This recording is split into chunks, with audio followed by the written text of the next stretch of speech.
If I die tonight, was it worth it? You've done this before. You must have thought about it. This makes it worth it. This. Right now. Being with you, being here at the moment you step into the circle. Look at me. You made this decision long ago. The Empire cannot win. You'll never feel right unless you're doing what you can to stop them. You're coming home to yourself. You've become more than your fear. Let that protect you. Thank you.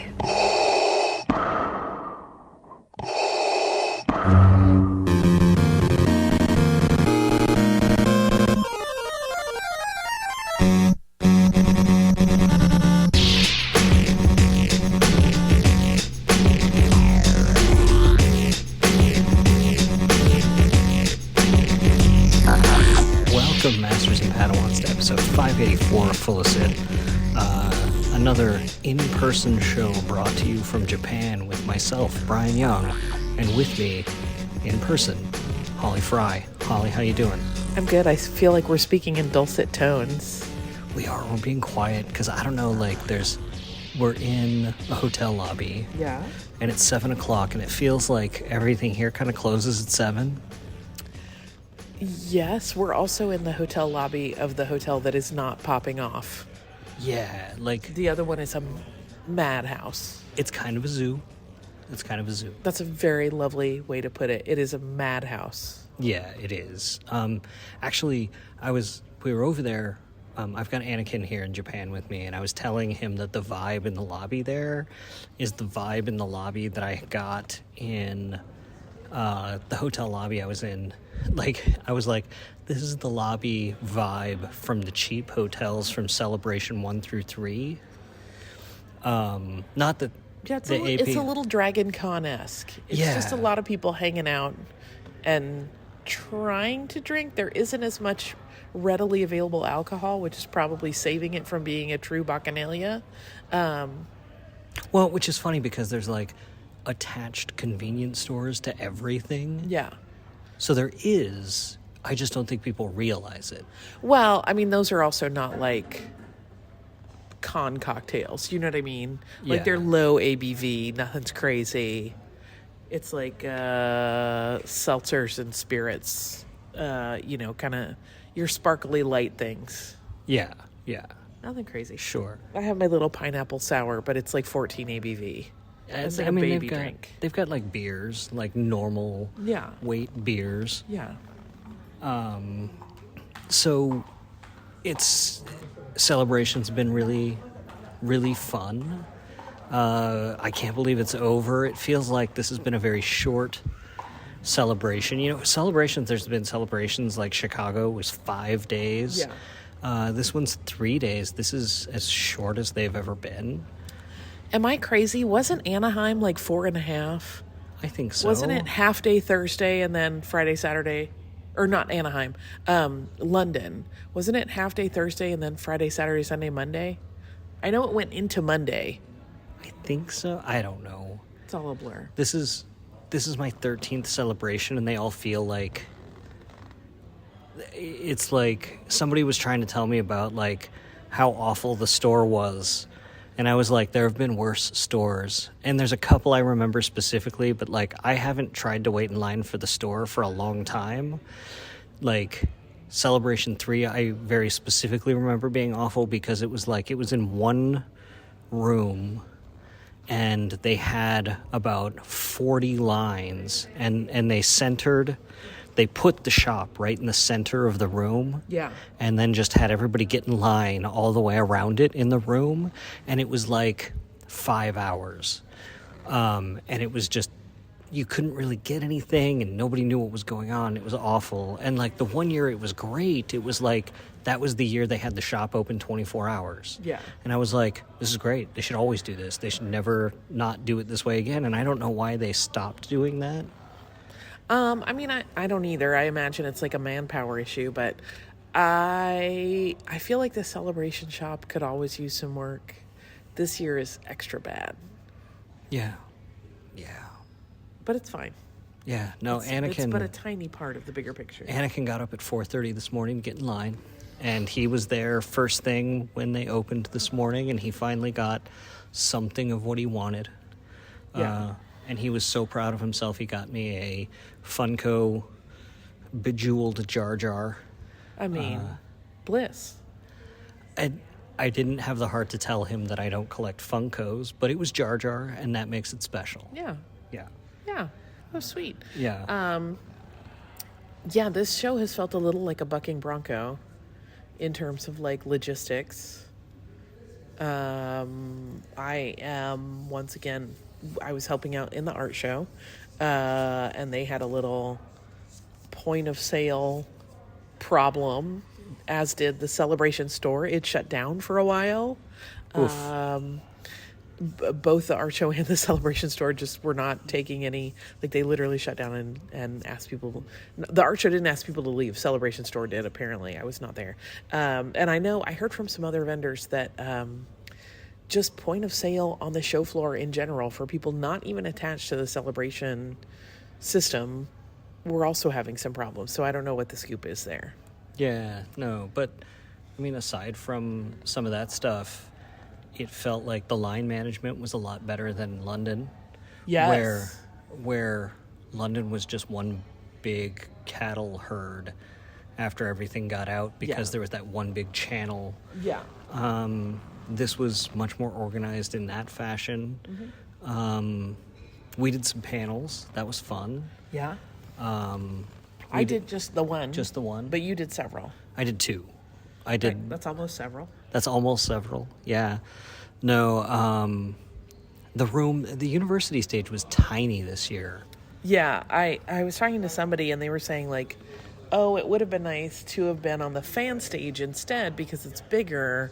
But then they realized the fan stage was kind of in the middle of the show floor this year. Yeah. It's cordoned off. There's like a wall built around it, but like all of the show floor noise was still apparent. So I think that also would have been very distracting. That was weird. Yeah, so really quickly, because this episode really is going to focus on Andor and the first arc.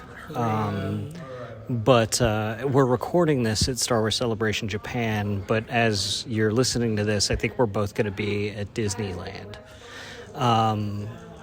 But we've already seen the first arc of Andor, and you'll be able to have seen it by now. Yeah. But before we get to Andor, and we'll talk about the panel for Andor, what was the coolest thing you feel like you saw this weekend? I know, why are you... Because I'm having trouble remembering. I have said this many times throughout the weekend. I feel like some portion of my intellect just left me somewhere over the Aleutian Islands on the flight over. I have been more cognitively like messy this week than I've been in a long time. I'm like tired. I'm discombobulated. I can't figure out where I am or what I'm doing. So when you're like, make a decision about superlative best things, I'm like, what? I kind of felt that same way. Like when like I've been studying Japanese pretty diligently for the last like 2 years since they announced this. And I took 4 years of Japanese in high school, and as soon as I got off the plane, I was like, what is the Japanese word for water again? And it's like, I know it's mizu, and I know how to construct a sentence, but like I lost all of it as soon as I got off the plane. I'm like, I have never studied Japanese in my life. Never. Like, see, you could have been like me and not done any of that work and been just as messed up. Yeah. Maybe. I also had the revelation today because I've been like, why am I so kind of on edge here? And I realize it's like I'm a little stressed because I'm constantly feeling like I'm breaking a million social mores, which is not any criticism of Japan, just that I feel like a child who doesn't know what I'm doing, which is stressful. That's fair. So I will say some of the coolest stuff I saw. I really enjoyed the stuff we saw, like the trailer for Ahsoka that Dave Filoni showed. That was spectacular. It was, because he hasn't shot anything for Ahsoka yet. Yeah. And it was a concept art trailer in the mode of Ralph McQuarrie's concept art trailer for The Empire Strikes Back, with the Venetian blind wipes and everything, and that zealous narrator. Yeah, it was one of the most charming things I have ever seen. Yeah, and that was terrific. Lothballs. Yeah, the Loth kittens. Am I already figuring out how I can make a plush version as soon as I get home? Yes, absolutely. I was already trying. My guess is you're already working on how to get fabric prints of them. Of course. Yeah, like I like the look on your face is like, are you stupid? What are you, stupid? Like, clearly. Yes, of course. Yes, Yeah. of course. Those are pretty good. There have been a few wonderful things. I'm trying to think of all the things that have delighted me. Do you know what surprised me by how much it impacted me? We were in the Visions trailer earlier, or in the Visions panel earlier today, and we saw stuff from Volume 3, and the footage that we saw from, is it just called Black? Yeah. Is weird. It's Yeah. not going to work for everybody. I'm confident. But it's very much my stuff. Like, Yeah, it's got this like graffiti sort of style, but it looks like marker on notebook paper. yeah, it feels a little bit trippy in the way like experimental animation in the 80s was doing some weird stuff. It reminded me a little bit of the kind of stuff I might see on MTV's Liquid Television. That is a very good assessment. It is like a little heavy metal Liquid Television for sure. And it's beautiful though. Oh, it's so gorgeous. And then for those of you listening, Liquid Television, you should look that up, because now I feel old, because like I realize if I would have told Anakin like, oh, it looks like MTV's Liquid Television, he'd be like, I have no idea what you're talking about. No context. Yeah, so that was a block of programming that ran. Was that on Sunday nights after 120 minutes? We're going way back. Anyway, it was on MTV, usually late at night programming, and it was a lot of experimental animation and like kind of the precursor to Adult Swim. And it was even the precursor to what led into what became like Eon Flux and The Pit. Yes. And Max.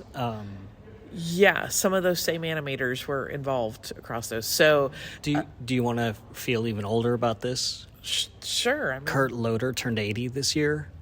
That one does weird me out a little bit. It weirds me out a little bit. But he was a lot older than us. He was. He was a lot older than the average MTV VJ. He was, well, because he was like the solid, like, Journalist, aged newsman. Yeah, he was the journalist. Anyway, it looks very experimental. It looks like it's going to be a super wild ride. I cannot wait. We got a lot of good stuff in the Visions panel.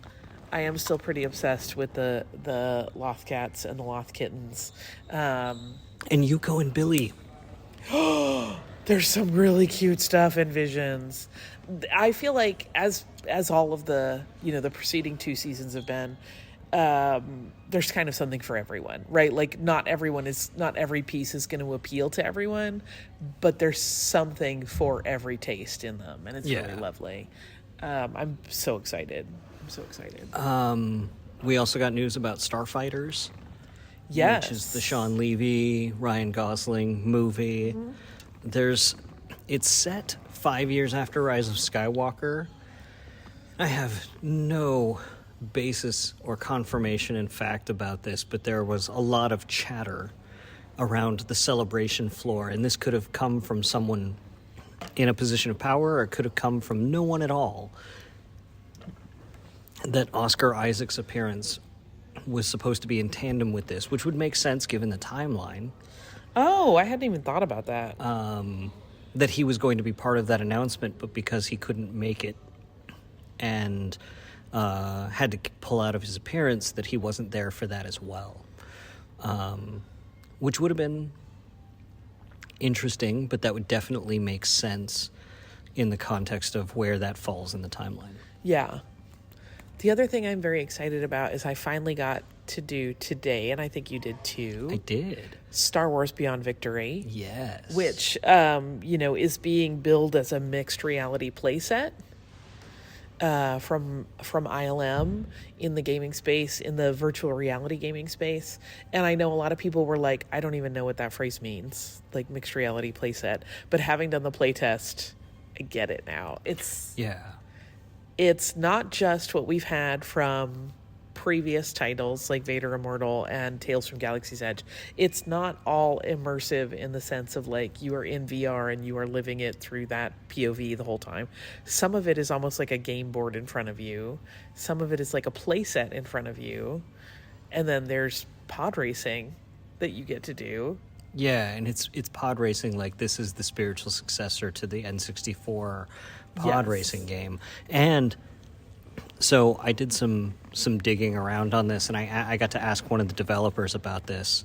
So it's set during the same time as like the Solo and the Obi-Wan Kenobi series. Yeah. And Sebulba's a main character here. Yeah, he's still around, but he's been banned. Yeah, well, because he sucks. As a person, not as a pod racer. Yeah, he's a great pod racer, and he's an especially dangerous dog. He is an especially dangerous dog. I was very excited to see him, though. With his little goatee. Looking smarmy as hell. It looks so fun. It was so fun to play. I was really, really scared that I was going to be a train wreck. But I actually did okay. Yeah. I didn't come in dead last in my heat. I actually, I came in second. And... Oh, aren't you fancy? Well, no, that was I'm not trying to, flex. No, I'm not trying to flex, but, the woman who was helping me was like, you should consider pod racing. That's the best I've seen anybody come in here and do the first time looking at this. And I was like, it was a fluke. It's really fun, though. There's no release date for it yet. It's still in development. But I cannot wait. I'm definitely going to be all up in that business. And I was like, part of the reason I wanted to check it out was because I was like, do I really need to get the MetaQuest? Like, the 3, new one? Yeah. And it's like, my 1A Anakin took it. So, I don't even have it. Because he moved out and was like, hey, Dad, I want to play some games with my friend on the Meta headset. Can I borrow it? And it's never come back since then. And so I was like... That's what being a parent is, Brian. How would you know? Because I was a child. Oh, right. And then, so I was like, well, should I just, not worry about it and get the new one? So I was like, well, I'll check this out. And then I need to get the new one to play this game. Yeah. And now I want to get the game. Yeah, super bad. I'm like, please tell me. I have been fortunate enough to host some panels for that team.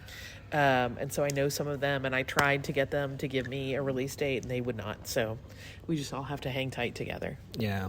So there's plenty of other celebration stuff to talk about, and I'm sure we will on future shows. Yeah. But let's talk about the Andor panel before we talk about the Andor episodes, the first 3 episodes, which were oof. Yeah.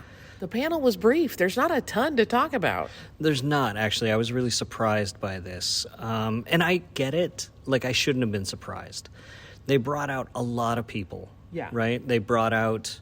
Genevieve O'Reilly. I like how you just went... They brought out the important person. And then... Genevieve O'Reilly. And, of course, Diego. Kyle Soller. Yeah. Denise Gow. Then... Alan Tudyk. Yeah. Of course, Tony Gilroy was there. Yeah. And then Adria Arjones? I think that's her I just name. call her the most beautiful human alive. She really is. She's so pretty. I can't even cope with it.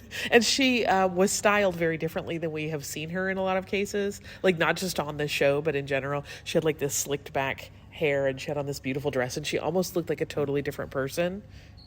as beautiful as any other visage you've seen of her, but it was a little like, oh gosh, you're pretty in so many ways. They all looked spectacular. I did a one-on-one with her for season 1. I couldn't even handle it. And it was rough. It was like I did her and Kyle Soller back to back, and he was working on a part, so he just had this giant bushy like goat herder's beard. Oh, right. And it was like it couldn't have been more drastically different. But so they had a huge chunk of the cast out there, and they had Tony Gilroy, and they sort of each got one question, and then Diego said, this is Star Wars Celebration. This is probably going to be our last time here. Yeah. So we want to do something special for you. Here's the first episode. Roll it. And then they vanished. Mm-hmm. Yeah, that was that. I mean, it was like 12 minutes of panel, and the rest was episode. Which was interesting, too, because, we got screeners of we got screeners of the whole season. Yeah. Which is frankly killing me. Yeah, no. Because I want everyone to have seen the whole season so that I can discuss the things on my heart and mind. Yes. There's a lot in this season. Oh. We're not going to talk about the whole season right now. We're going to talk about this arc.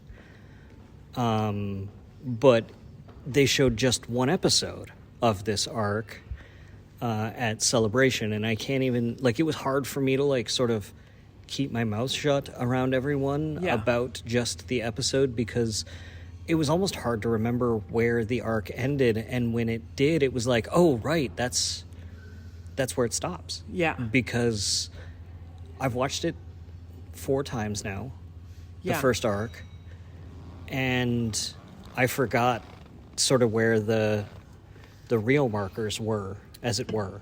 Yeah, I mean, I will say now that we have both seen the whole season, this dropping of 3 episodes at a time is, I won't say it's the only way it makes sense, but it makes the most sense. Oh, absolutely. It really does. And although I prefer the week-to-week sort of conversation, I think this is the best way to do it in this way, and I think that there's this... Yeah, no, I think this is the right way to do it, generally. I mean, all of the interviews, and I know there's been a flurry of them lately, with Tony Gilroy in particular, as well as the cast members, have talked about how, each 3-episode arc is, happens over just a couple of days in a very intense section of a single year, and, each arc represents essentially a year, but these 2 to 3 very intense days within it. And so I think if we went week to week with each episode, I don't know if it would feel disjointed, but it would be harder to maintain the momentum of it. Yeah, and there's this really remarkable urgency to this season, and part of that urgency, I think, plays in how each arc sort of skips ahead, where it's almost like Arc 1 ends and you're like, oh my gosh, there's so much left to do. And you get to the next arc and it's like, but wait, we still have so much to accomplish from before, but we don't have time and we're moving forward. Right.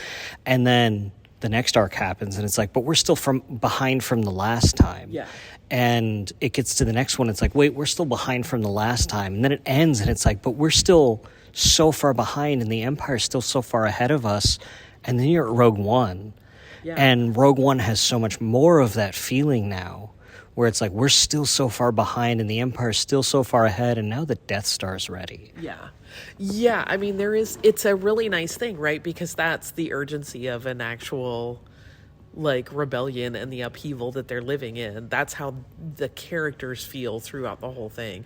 They are also trying to, find the ground beneath their feet, the same way we as viewers will be.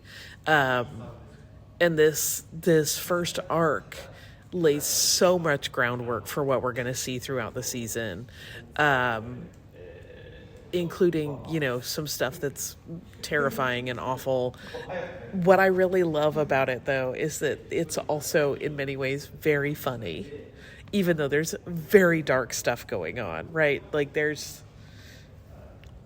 I think the funniest scene in all of Andor and Rogue One across both seasons in the movie is in this arc. The opening is so comedic to me because it seems so serious and intense, and then it kind of goes off the rails. That's not even the funniest for me.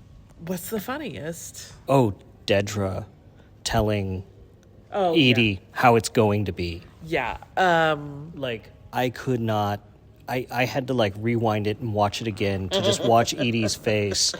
You know, just like... we will be in your life in direct proportion to how miserable you make us. Like, Inverse proportion. Inverse. Yeah. Oh, man. Edie is like... Dedra was just telling me the superstar to me. Like, as a character, she is the meat and potatoes of every meal I want. Like, she is...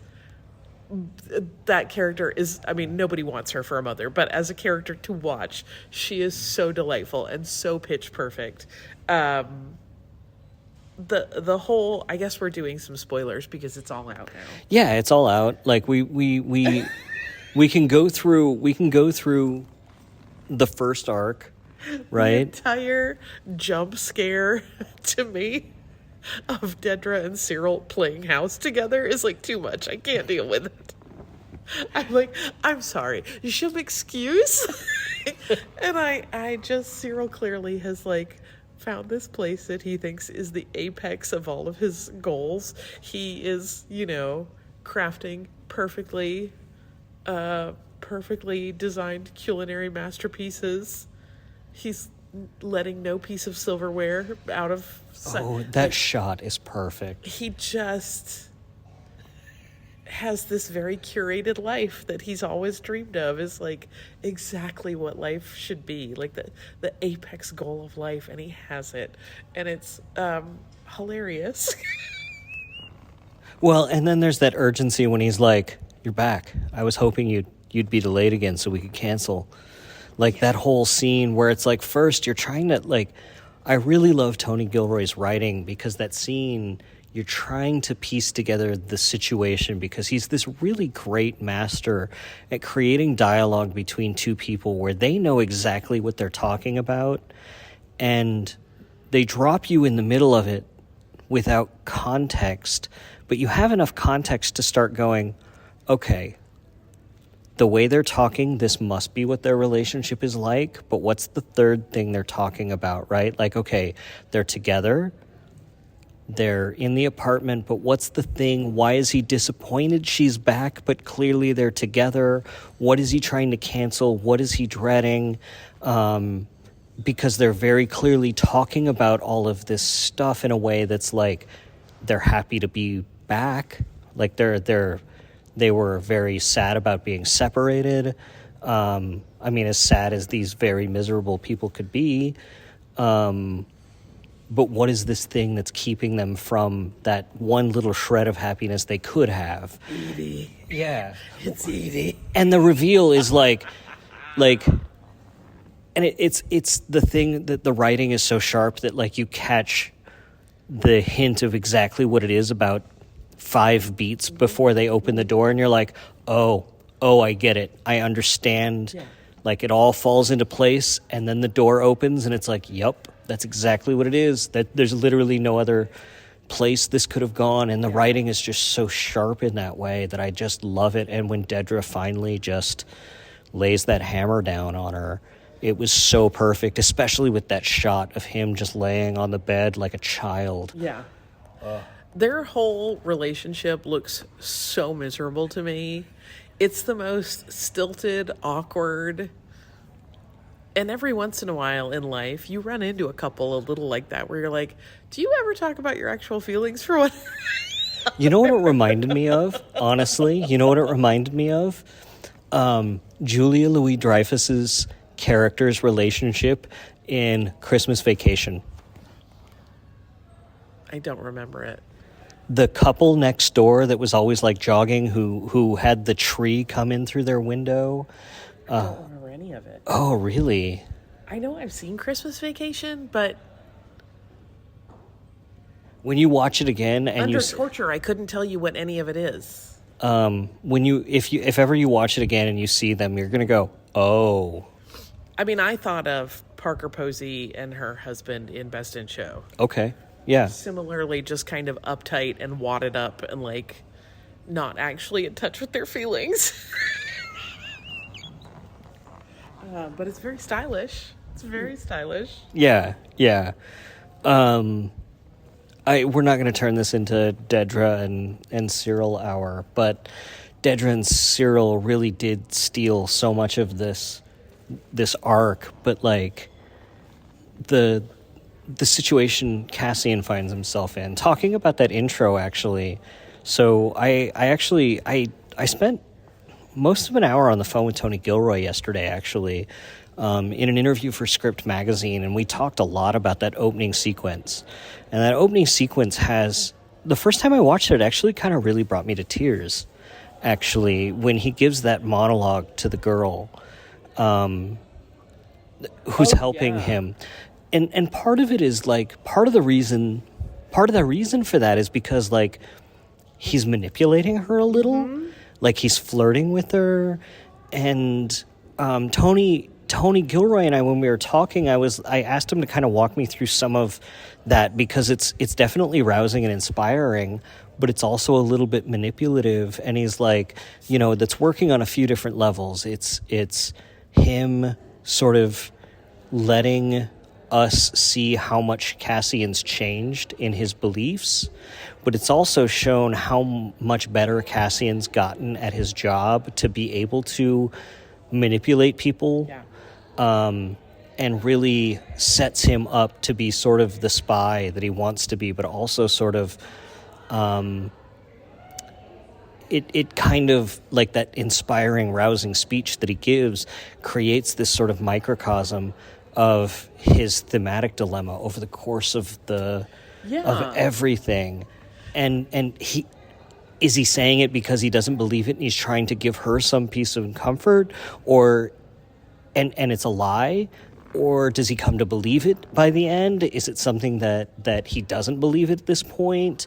Like, there's a lot of layers there in that, and it's just so beautiful. But on the surface, it's like the opening of a Bond movie as well. Yeah, I mean, there's also the element of one of the things I thought about on, like, subsequent views of it, not the first time around, is like, is this a pep talk he's actually trying to give himself about right and wrong and his place in it, and doing things that maybe are not technically under the, you know, existing rules correct, but are really the true thing? Like, he needs to hear, like, you're coming home to yourself, you're doing the right thing. So in telling it to her, he's really kind of manipulating himself at the same time. It's so touching in that way to think about. I mean, that's the beauty of this great writing, is that it, like any Shakespeare play or great literature, you can interpret it multiple ways, and all of them feel valid and true and supported by the performances, the text, everything that's going on in the scene. I also want to talk about the wedding. The wedding is great. And some of my favorite moments of writing happen in the wedding, too, especially with the way Tony Gilroy maneuvers the different pieces at the wedding, where you've got Mon Mothma and Take Holma and Skolden and Luthen Rael and Clea. Perrin. Yeah. I mean, I liked Perrin a lot more this season than season 1. Yeah. Well, and I don't know if we've talked about it on the show. I know we've talked about it in person, that my personal beef, and it's not an actual criticism, you'll understand, with Alexander Freed's book, Mask of Fear, right? Is that it made me kind of hate Perrin a lot less. Like, he's obviously a privileged rich dude who does not have, like, the wider scope of the world at hand. But he does understand the need to be a partner and a teammate with Mon Mothma in her work, and, like, the weirdness of Leda and her betrothed getting married. I love the moment between him and Davos Skolden where he's just like, she's going to be really hard for him to handle. is he up to this? And Davos going, no, in fact, he's not half the man he needs to be. And like them just acknowledging like our kids are kind of assholes. Well, that's the thing between that book and this season. Like, Perrin's a much more interesting character. Yeah. I want to see, like, now, and I would not have ever anticipated this going off of season 1, but now, like, that thing with Mon Mothma talking about how he was the Academy firebrand, I'm suddenly like, I would actually like to see that story now. I am. Listen, can we talk about Leda? Yeah. I mean, I don't want to strike a child, but she does elicit some desires to, like, slap someone across the face. See, now I just thought I saw so much honesty in Tony Gilroy's writing in that relationship, where Mon Mothma's trying to have this really genuine moment with Leda, but completely misreading the situation, where Mon Mothma is so absorbed in how she felt when she was in that position. Yes. And she's having such a hard time believing that her daughter wants to be in that position. Yeah. That she's projecting herself onto her daughter and treating her daughter the way she wanted to be treated. And she doesn't understand that that's not how her daughter wants to be treated. Yeah. And it's a lesson for her that stings. Yeah. And this whole season is a series of lessons for her that sting. Yeah, and I mean, she, you know, it's one of those things that, I mean, we've all been in that relationship or situation where we think we understand the dynamic in play with, like, a relative or a loved one or even just a close friend. And I think, you know, Leda's little breakdown in episode 1 about how her betrothed doesn't even want to hold her hand, and Mon Mothma really thinks, like, okay, I see her at her weak moment, and I'm gonna show her compassion and empathy. And so I think she thinks they've built something, and then she just realizes, like, oh no, that was like a blip. The real thing is still what it always was, which is that Leda chose this, essentially, even though Mon Mothma also feels like she is kind of taken advantage of the situation for her own benefit, which to some degree, yes. The whole thing, the complexity of all of these relationships, and yet the clarity with which they're portrayed is so interesting and so beautiful to see. That's like masterclass filmmaking and writing. Oh yeah, because you've got this level where Mon Mothma's struggling with her relationship with Leda. She's struggling with the fact that Luthen has showed up, and she's not quite sure how that's going to go. She has her cousin there, Vel, and Vel is going through some stuff too, because Vel had to leave Cinta behind, and that's a problem. And you've got, Luthen's underfoot, and that's sort of this representation of danger, because it's all of the things that Mon Mothma is trying to keep hidden coming way too close. And then Take Holma shows up, and he's just like, hey, we need to talk. It's about the Foundation. It's about the stuff, all of the stuff we swept under the rug. And Mon Mothma is there at this huge ceremony, this wedding that is the ultimate price she had to pay to sweep all this stuff under the rug. And all of these pressures are pushing down on her. And then all of a sudden, Take Holma's like, no, I need to wet my beak too. Yeah. And the naivete at which she addresses that, I think that was one of my favorite exchanges in this whole 3-arc episode, is when when Luthen keeps pushing her and saying, like, you know what we need to do? And she's like, I just don't know what this is going to cost. And he's like, well, we need a number. And when she can't get to that point, she's like, I don't even know what that means. And when Luthen just sort of smiles because he knows everyone's around him, and he goes, well, how nice for you. Yeah, when he says, you know the number. Yeah. And she's still like, she's having her moment of, well, I'm going to have a meeting next week. I don't even understand. Yeah. And that moment is so beautiful. And I really wonder. It's interesting. I know someone else who had seen it with screeners before everybody else had. And their take was like, oh, I didn't realize that's what he was getting at until later. And I was like, oh. Really? Because I was like, that's basically him going, yeah, I got to keep my hands dirty all the damn time so you can go be a cute senator. Yeah, like him saying how nice. There's so much, like, everything Luthen... Both venom and syrup in it, and it's amazing. Like, everything Luthen says is dripping in subtext. Yeah. And him saying, like, the way he says, how nice for you is so just perfect. But then Tony Gilroy just amps that up when Take Home is like, yeah, we'll talk. You come up, we'll make, and she's just promising him, we'll make this right, because she still doesn't connect what's about to happen, what Luthen is trying to say.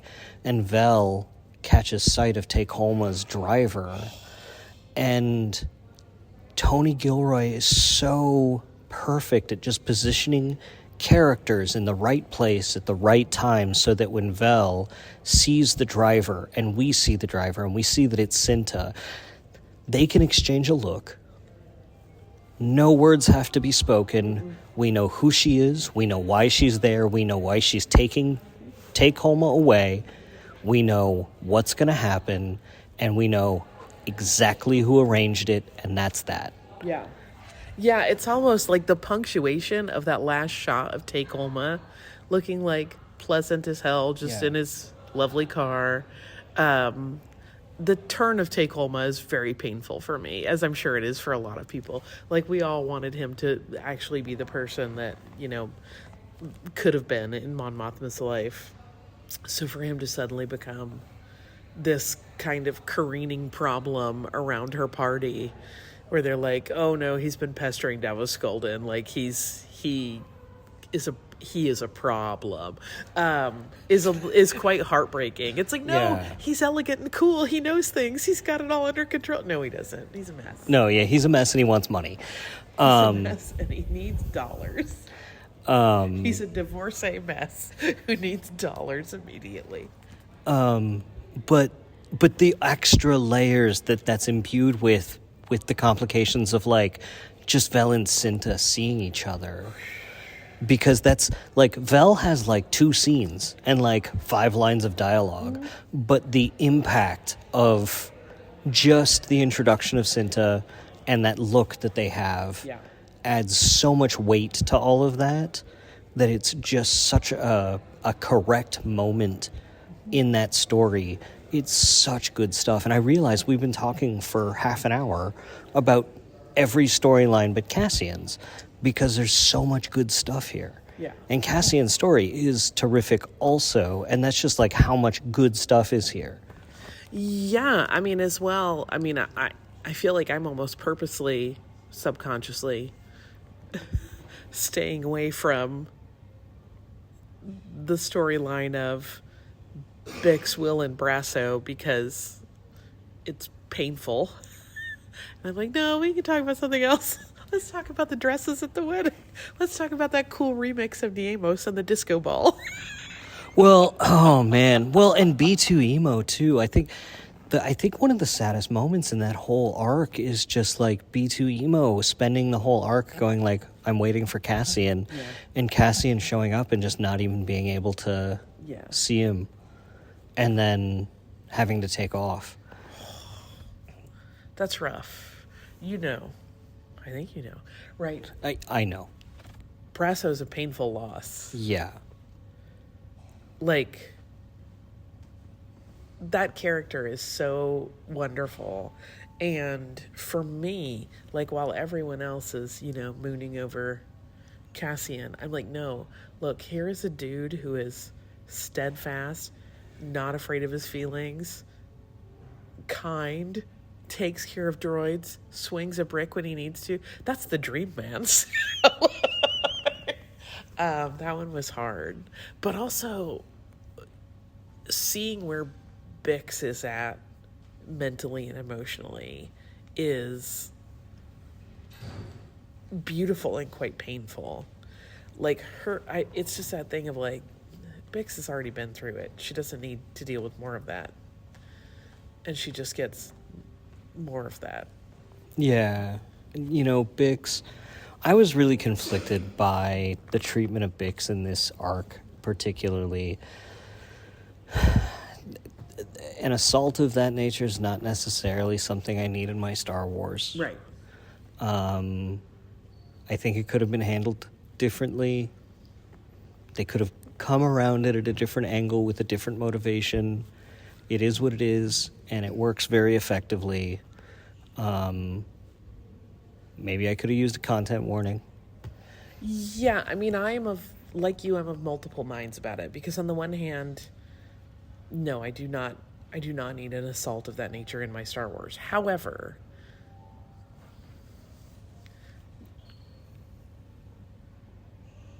the reality is that those are part of the human story. I don't disagree. And so I understand its use. You know what I mean? It's like, I know there's a lot of discussion, not necessarily around this, but just in general around media and how we use depictions of rape and sexual assault to tell stories, and how that can be a manipulative thing. But the tricky thing is to leave things like that out entirely, particularly when you're dealing with the types of villains, the types of casual villains that are just part of this, just everyday, small, low-level villains. Like, it would almost also feel weird for that to not be part of the vernacular of their cruelty. So I do understand. I'm very conflicted about like. I mean, like on some level too, it's like even the most brutal of Star Wars, I still kind of want to watch with the kids. Yeah, I don't quite have that same issue because I don't have kids. So admittedly, that's my own bias. And I feel like Andor is one of those that we've talked about this before. It's not necessarily something like you'd be like, Kingston, you want to watch the new episode of Andor? And this season, I think, kind of proves that out, that it's not... Every kid is different, and every kid can handle different stuff. I think with Kingston, I might skip those scenes at least. Yeah, and just kind of explain, like, oh, this guy attacked Bix, and be done with that. Yeah. Yeah. I think everything else, I think you'd be okay with. Yeah. Yeah, it's tricky. But at the same time, this season in general is so dark. But we're living in a time where this season in general is something that I think everybody kind of needs to watch. Yeah, it's incredibly germane to our everyday existence. It's been funny talking to people on the show floor. Of course, this is just having seen only episode 1 for most of these folks during the convention. There are a lot of them that are like, am I going to make it through this season because it feels a little too real? And I'm like, well, it's going to keep feeling a little too real. But also it makes it such an important story to tell that I hope people can hang in. Yeah. No, we haven't talked about Krennic either. No. That weasel. No, like, it's interesting seeing Gorman really take center stage, right? And knowing that we're heading toward that episode of Rebels, which for those of you keeping score at home, if you want to watch a companion piece to this, or if you want to save it for after this season, you're looking at an episode called Secret Cargo, and I want to say it's in season 3, around episode 17 or so, where the Rebels crew picks up Mon Mothma after she's escaped from Coruscant. However, that happens after she's been morally shredded and more horrified by the Gorman massacre. Yeah. Whatever that is. He says with feigned ignorance. Yeah, that is one of the things I am really loving about this entire season, and this arc, is that during the Andor panel, one of the things that Diego Luna said was, this will make you look at Rogue One in a new way. Oh, yes. And I think both of us feel like Rogue One is a brand new movie to us again, for a variety of reasons after having seen the season. So I'm very, very excited. Like I said, I wish they would just drop all 12 episodes, because I need to talk to everybody I know about it. When I talked to Tony Gilroy about for script, he said that he hasn't had the courage to go back and watch Rogue One since he's finished, but that's what he's doing when he gets home. And I assured him that it is a much better experience, and it really changes it in good ways and not bad. Yeah, there is one particular thing that I want to talk about that we cannot yet. But Same. I cannot wait. I think it's a different thing than what you want to talk about. I think we want to always talk about different things, but always talk about those same things that each other wants to talk about. Yes, 100%, also. 100%. There's I feel like we're at like the most decadent buffet of all time. Everything is rich and beautiful. Painful, but rich and beautiful. Much like when you eat too much at a decadent buffet. Yeah. Can we talk about how ridiculous Maya Pei's group of rebels are? Oh, dear Lord and butter. Those damn children. They're so bad. I really loved the reveal that they're on Yavin. I was talking to Anakin about this because he was in the Andor panel, and he was talking about and he watched the first episode, and he was just trying to figure out why they were there, and he was just like, why? What, does Cassian get away? Why would Cassian not just offer to help them and stuff? And I'm like, well, maybe he did. Or maybe he sent people after them. Remember, after this, there's a whole year. Yeah. And I haven't had the heart to tell him, if you think about it, when you watch the end of the arc, it's Yavin. So at some point, somebody sent folks back because they established a base there. Yeah. I feel like that's one of those things that's going to get explored in side content, comics and books. And when I say side content, I don't mean to be in any way, demeaning or suggest that that's not important. But it's not on screen is all I mean, which I think could be very interesting. There are some good stories to tell there. Even the fleshing out of what we get told on screen about, the perceived betrayal, what happened exactly there, who was involved, how did that negotiation go down. It is the wonderful thing about the way these play out, is that you are kind of dropped in the middle and have to figure it out as you're getting context clues along the way. And that one is just those ding dongs. I love the moment where they're like, Roski rules, we'll figure this out. And you're like, are they going to leg wrestle? What's going on here? And then they basically do the Star Wars equivalent of rock, paper, scissors. And I'm just like, are you kidding me? And Cassian's just like, that's it. I'm done with this. Yeah. That's the straw. But it is interesting, right? I feel like we're seeing this play out in our own reality timeline of as people are figuring out ways to counter and resist things that are going on and offer alternative ideas. There is that spectrum of people who are hyper organized, the people who have money and can do some stuff, but maybe aren't doing it the way everybody wants. And there are also groups of people that are just kind of slapping it together and hoping for the best and maybe don't have great structure involved, and they're having these exact problems, but they're probably not solving them by rock, paper, scissors. I don't know, maybe in the corridors of power there are rock, paper, scissors games going on we don't know about. It reminds me of protesters on social media. Yeah, I just want to be super mad and I want to type about it. Yeah. Okay. That's fair. I understand. And it's funny because Cassian's basically leading the group he's with, where he's just like, it's not going to rain for long. Probably want to gather water. And like, they could be anywhere. Probably want to establish a perimeter. Yeah, I was just about to say that. Like, and they're just like basically listening to him because he's the only professional. Yeah, I mean, it is also a really cool way to introduce where Cassian has gotten to in terms of tutelage from everybody. Luthen.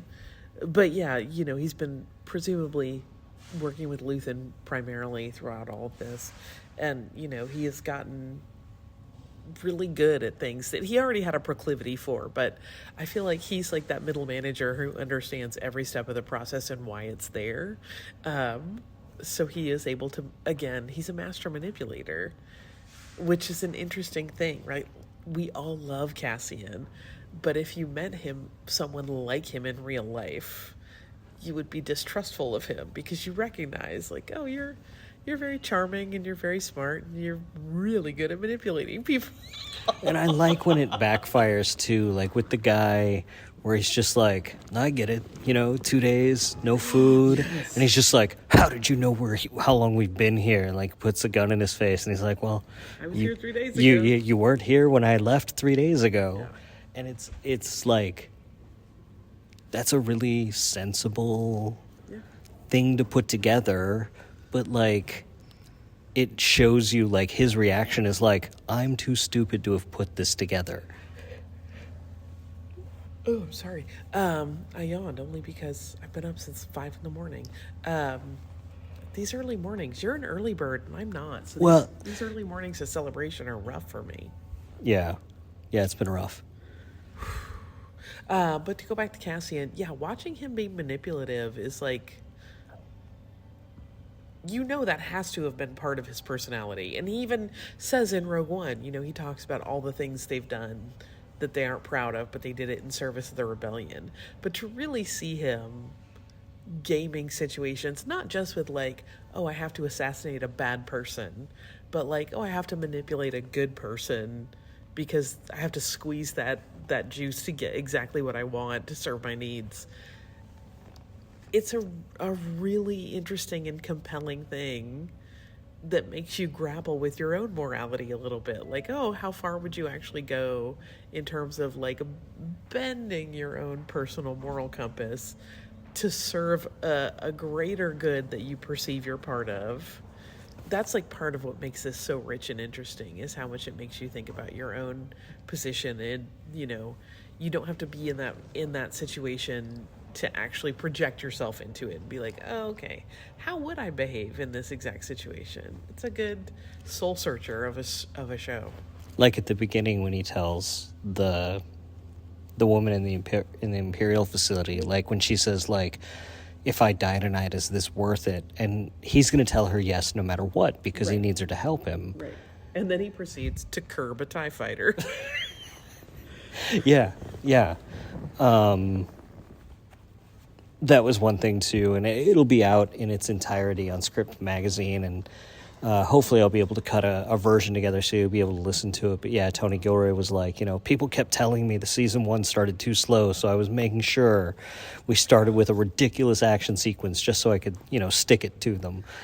Oh my God. I feel like I was joking with one of my friends earlier who, again, today we are at Celebration, so everything has not come out. And they had seen episode 1, and they did not want any spoilers, and I wouldn't give any out even if people asked. But I was basically, like, I made the joke of, like, you might want to just cover your couch in puppy pads because you might just pee yourself over and over and cry so much along the way that you'll need a lot of absorbent things. And in that case, I was laughing so hard I thought I would pee myself because the whole TIE fighter ricocheting around the room while he tries desperately to figure it out. And that's like the beauty of it too, is that you see, like, he is a master manipulator. He's so cool in that situation. He's so capable at handling people and like deftly managing their emotions. And then he gets in this TIE fighter and he's just like, clongity dong dong dong dong. He cannot. He may as well be like slapping at it with animal paws. He doesn't know what he's doing at all. Yeah, no. Well, but that's part of the thing, though, is like he was trained for a different ship. Nobody's trained for that. It's a test ship. Well, but I think the impression I got watching it over and over again is that he knew it was going to be a test ship, but it was a different test ship that he was being trained to steal. Okay, these are questions I want to ask you. Because the one thing that I kept thinking about and that drew me out of it a little bit was like, TIE fighters historically are real fragile and explosive, and this one seems to actually be quite darn rugged. What are your thoughts? Well, this one's definitely, it's a TIE Avenger. Right.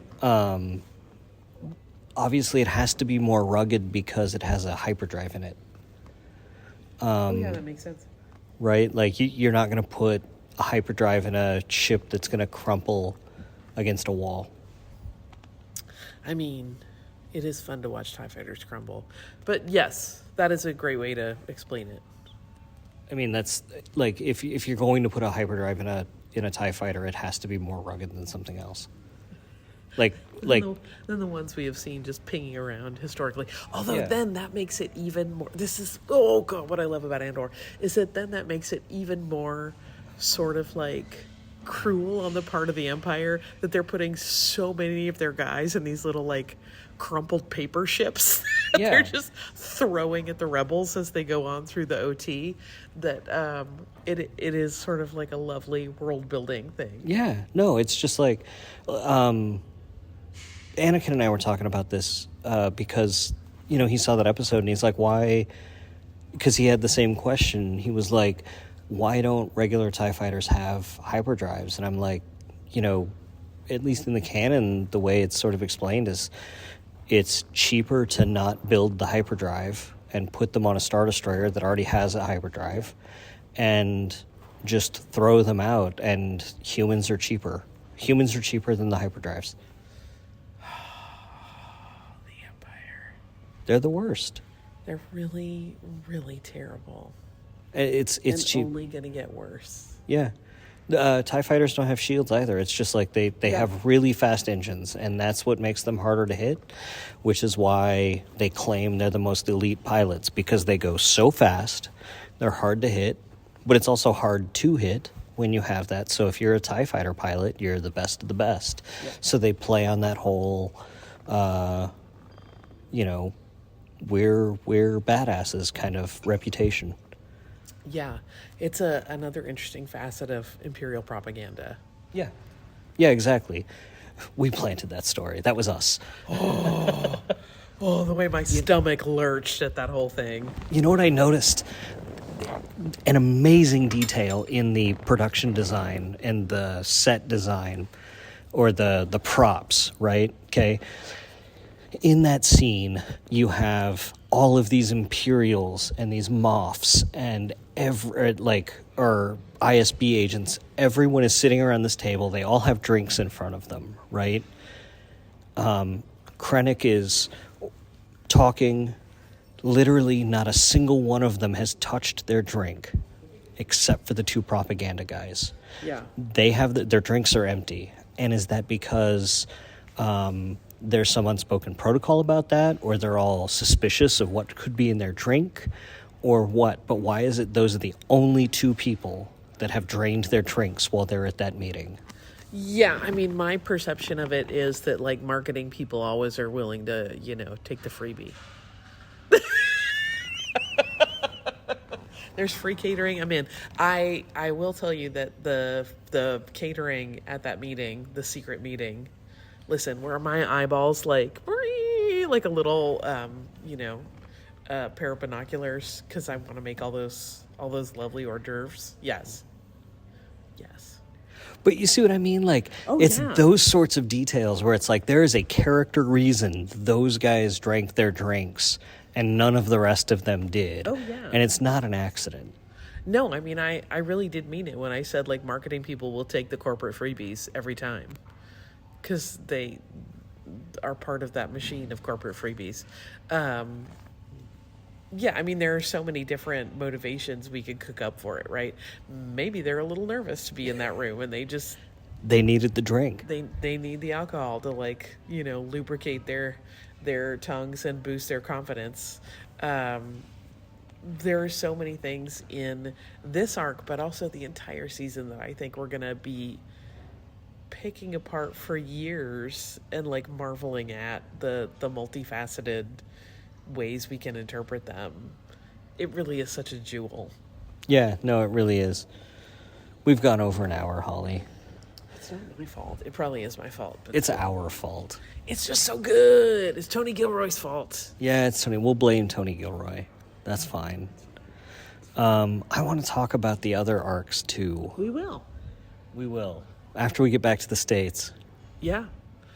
Yeah, by which point I will have watched this one like 17 times. Yeah. Yeah, I'm getting back on a Friday. The next day, my best friend, Dawn Murphy, who just had a lovely art show, she was in the Celebration art show, will be with us. I take her to the airport on Saturday morning, and then I'm going to go home, and I'm going to watch Andor Chunk 1 3 times in a row. That sounds like a plan. Yeah, while I make sesame soft serve in my soft serve machine. Where can people find you, Holly? Making sesame soft serve in my soft serve machine. That is my obsession, because one of the things they had, the Celebration food zone, was a black sesame shake that was Mace Windu themed. It's so good. We probably ordered 7 of those this weekend. Oh, I didn't even get over Delicious. So I literally have been ordering online all of the ingredients I need to make black sesame soft serve, so I can make those at home. It will be on my doorstep by the time I get home. But I will be not only doing that, I will also be on social media, on Instagram as SurlyGirly5, and on Blue Sky just as Holly Frey. I will have to return to the real world and keep doing my actual job, which is making Stuff You Missed in History class, which is Missed in History, and Criminalia, which we're using #Criminalia. That's where I will be eventually. How about you? You can find me on social media and at my website at Swankmatron. I've got stuff going on. Stuff I can't talk about, stuff I can talk about. I've got a whole bunch of Battletech stuff coming up soon. I don't think I've got any appearances coming up fast, but I will this summer and fall be doing a lot of conventions, so watch out for those. And I'll have some more Battletech books coming out, some collections and stuff this fall. As far as Full of Sith goes, you can go to fullofsith.com and listen to the entire back catalog of episodes, and be sure to rate and I am so tired.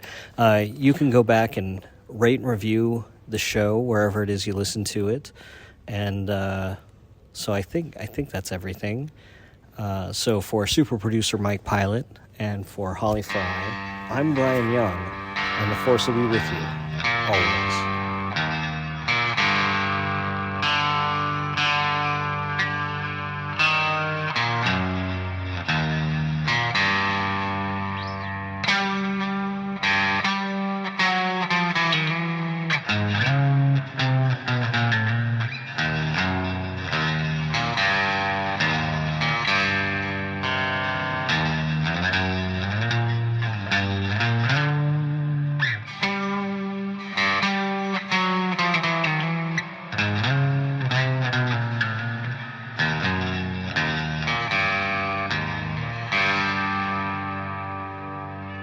Sir, if you'll not be meeting me, I'll close down for a while.